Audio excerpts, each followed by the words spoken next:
Those who have studied history know that nothing invigorates and empowers an authoritarian regime more than a spectacular act of violence, some sudden and senseless loss of life that allows the autocrat to stand on the smoking rubble and identify himself as the hero.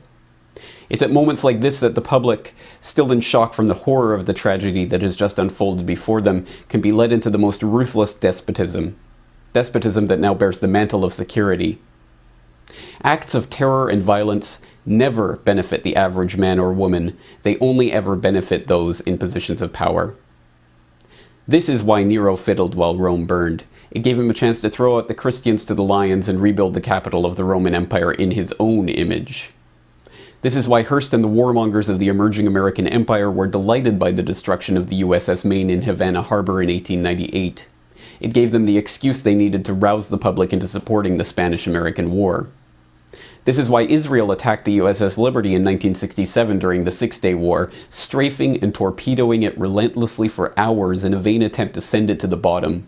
The Israelis believed that the loss of the Liberty could be blamed on Egypt and draw the Americans into war. This is why there are hundreds of documented examples of government staging attacks in order to blame them on their political enemies. In every civilization, in every culture, in every historical period, authoritarians have known that spectacular acts of violence help to further consolidate their own power and control. And sadly, throughout history, there have been all too many willing to allow attacks to occur, to pretend that attacks have occurred, or even to attack their own population in order to further their political agenda. To think that such staged provocations and false flag attacks no longer occur would be as unrealistic as believing that human nature itself has changed, that powerful people no longer seek to increase their power, that influence is never used for deceit or manipulation, that lies are no longer told to satisfy greed or slake the thirst for control. It is to believe that our society is immune from those things that we have seen in every other society, in every other era.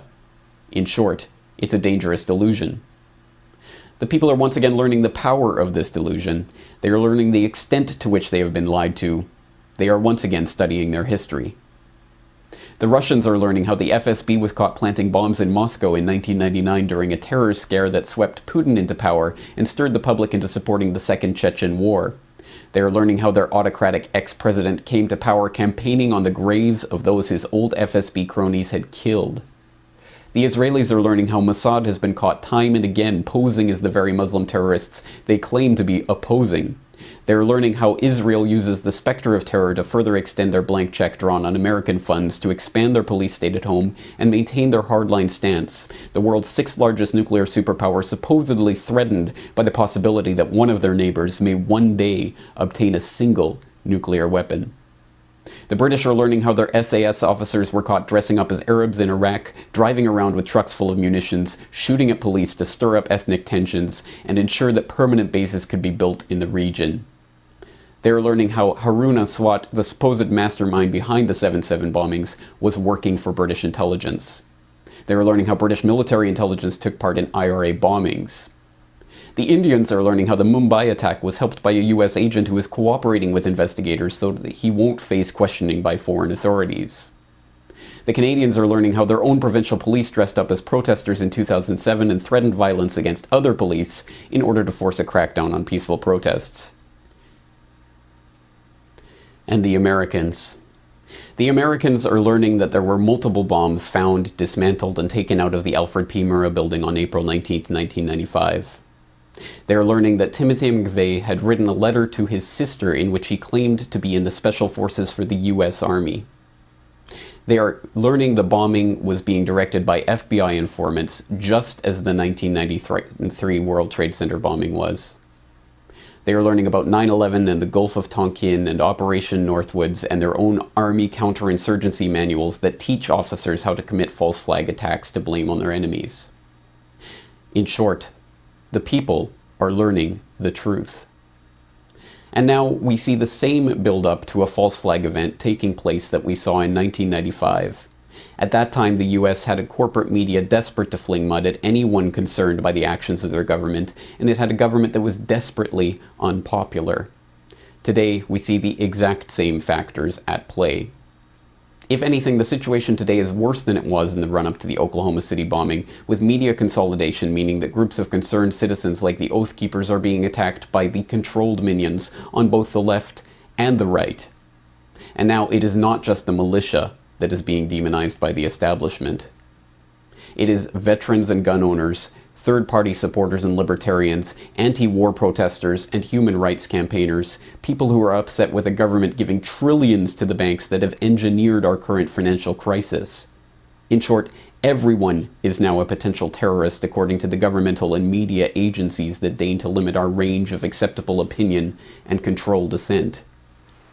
Even the word terrorist means something more than it did back in 1995, now after the false flag attack of 2001 allowed the passage of the Patriot Act, after the boogeyman of Al-Qaeda gave the NSA the opportunity to announce that they were collecting everyone's emails and everyone's telephone calls, after the former White House press secretary came out and admitted that the Bush administration had made up terror threats in order to scare the people into supporting the government, now we know what the real definition of terrorism is.